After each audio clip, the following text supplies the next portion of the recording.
radio, by the way, so that's what happens. All right. Anyway, so I was watching Fox News, like I said, and they were covering this story about a couple years ago. Barack Obama did this Fast and Furious thing. I don't know. A lot of people kind of know about it. It was basically they were trying to find some gun runners in Mexico, and one of the border agents was killed. His name is Brian Ferry. Now, Fox News was covering was talking about this, but when they were talking about it, I think they mentioned that brother's name, Brian Ferry, probably about once. The entire rest of the time, the entire rest of the segment, all they could seem to focus on was how much of a failure this was for the Obama administration, how much he dropped the ball on this, how much we should thank God that Donald Trump is actually, under his administration, Mexico has extradited this guy who killed this other brave American who they won't even name. It's kind of a trip how that's the way they kind of twist the narrative. And how, despite all of that, they're like the number one news channel in the world. Like Bill O'Reilly gets more ratings than anybody, anybody in the news by far. But I just wanted to share that. But one of these days, I'm gonna do a Fox News show, and I really want to get some experts on here to talk about that with me. Because the types of things that really go deep into it, like as far back as it goes in the history of it, it's pretty crazy.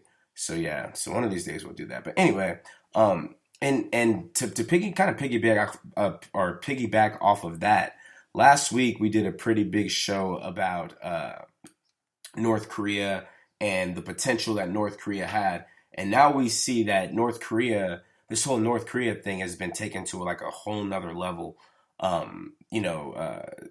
Donald Trump met with the president of China this week, and that was actually pretty funny. Actually, you know what? Let me play the clip of when Donald Trump met with the president of China and the things that were actually said. And also, too, last week we also talked about how Donald Trump, how the Trump administration went ahead and launched those 50, however many Tomahawk missiles into Syria, and how he was discussing this with the president of China. And when he was discussing this with the president of China, he was also discussing things with North Korea, what was going on with North Korea, kind of telling China that they have to check North Korea, and if you don't, we are too. At least that's what Donald Trump claims. But let me play the clip if you haven't heard it yet.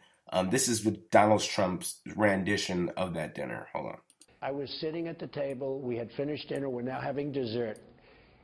And we had the most beautiful piece of chocolate cake that you've ever seen. And President Xi was enjoying it. So what happens is, I said, we've just launched 59 missiles heading to Iraq. Well, you headed to Syria? Yes, heading toward Syria. So I just thought that was pretty funny how he couldn't.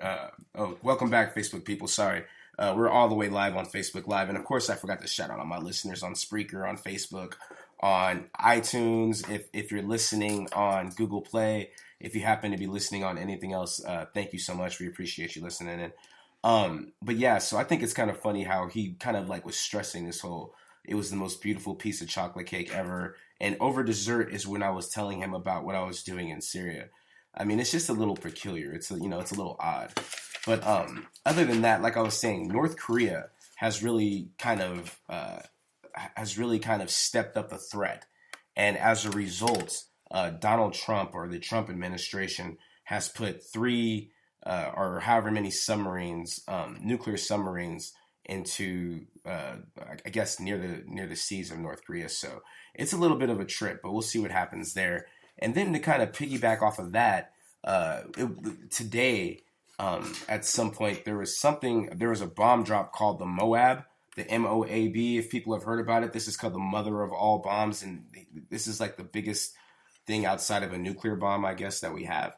And Donald Trump, or I don't know if it was the Trump administration, basically the Pentagon launched it and dropped it in the middle of this Afghan, I guess it was like it was in Afghanistan, and it was near some caves where I guess some ISIS terrorists or whatever they are were. And yeah, I mean that's a big deal. A lot of people don't know what to make of it. I really don't know what to make of it myself. Of course, conservatives are screaming like, "Yeah, go Donald Trump. That's the way to stick it to ISIS," and blah blah blah. And a lot of people on the other side are kind of like, "Well, is that the best strategy?" But who knows? I mean, people. This is how wars are fought.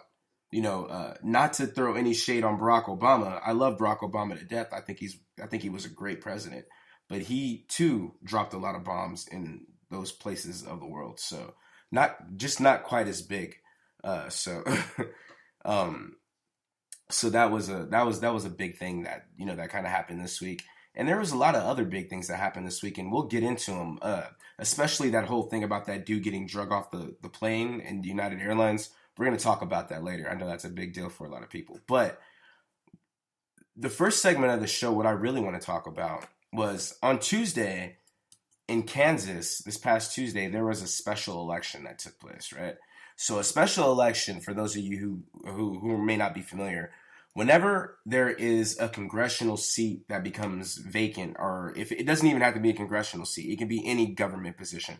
Whenever any government position becomes vacant, like let's say, like here in California, our attorney general became a senator. So we had to take somebody and make them the attorney general.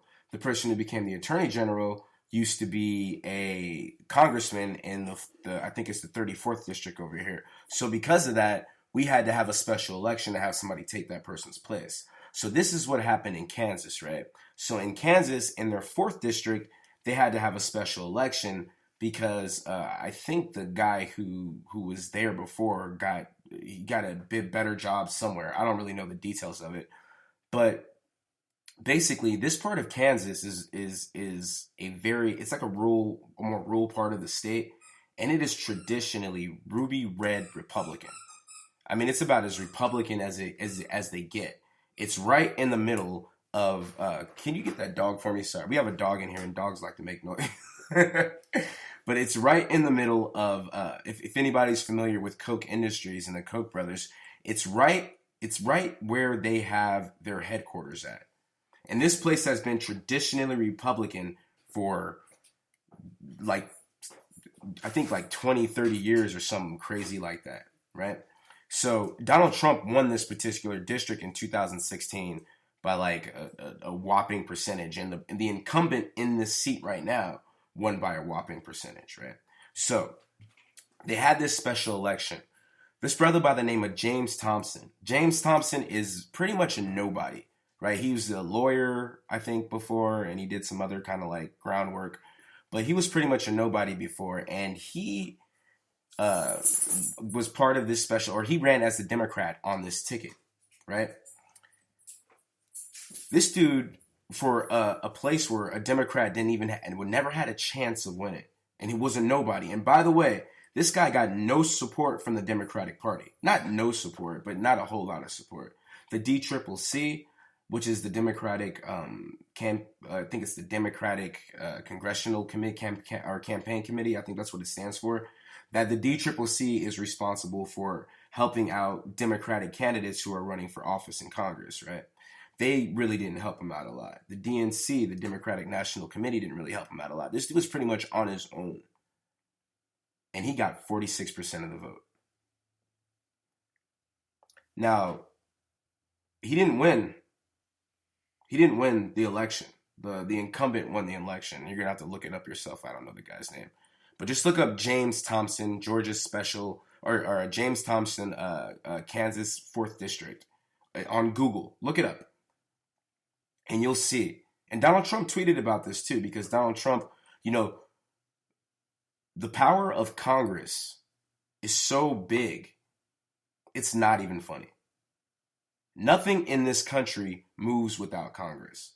Congress, our legislative branch of our government, is probably more important than the other two. Because Congress makes all the rules. They're the ones who set the precedent. They're the ones who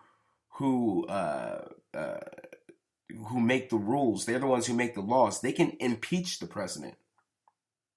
So the president and everybody around him, knows how important these elections are, these congressional elections are. So therefore, they were backing the hell out of this guy. And he barely won. And the reason why, I think, is because there is this backlash, this kind of good thing that came from Donald Trump's election, right? From Donald Trump becoming president. This kind of good thing that came out of it is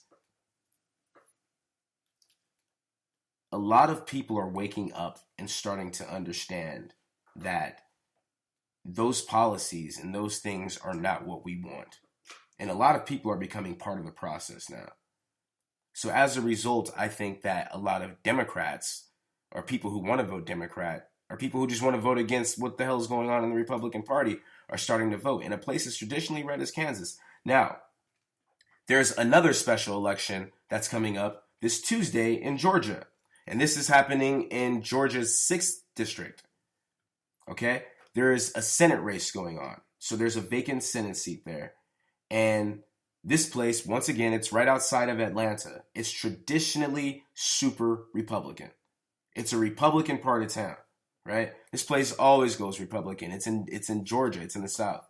The Republican Party, like Paul Ryan, all the way down to Donald Trump and Mitch McConnell, they are hustling hard out there trying to get their guy elected. Because the Democrat that's running in that election, his name is Jon Ossoff, and you're going to have to look him up on Google. I can't say people's names right. I'm sorry out there, people if you're listening to this, it's not my fault. I can't pronounce your name right. So anyway, but his name is spelled Jonossoff. Look him up and look up what's happening in Georgia right now. People are starting to, I think, kind of wake up, and we have to keep this momentum up. I know there are a lot of people who are on the left but don't consider themselves Democrats. I don't want to be part of the Democratic Party. I'm done with the Democratic Party. They're a bunch of corporate sellouts, and Hillary and Debbie Wasserman Schultz and blah, blah, blah, blah, blah. And I get it. I get it. Certain Democrats suck. But the Democratic Party, the platform, what does it really mean to be a Democrat? I think that's something that you have to live by. So, if anybody out there lives in Georgia, or you know anybody that lives in Georgia, please, remind them that there's an election coming up on Tuesday and tell them to vote. So that way we can take some more seats, because that's how you really take government back. All right, y'all, we're going to take a quick break. We'll be right back. It is the Mike Riley Now podcast. Mike Riley Now podcast on the Young Angels of America Network. Follow us by visiting MikeRileyNow.com.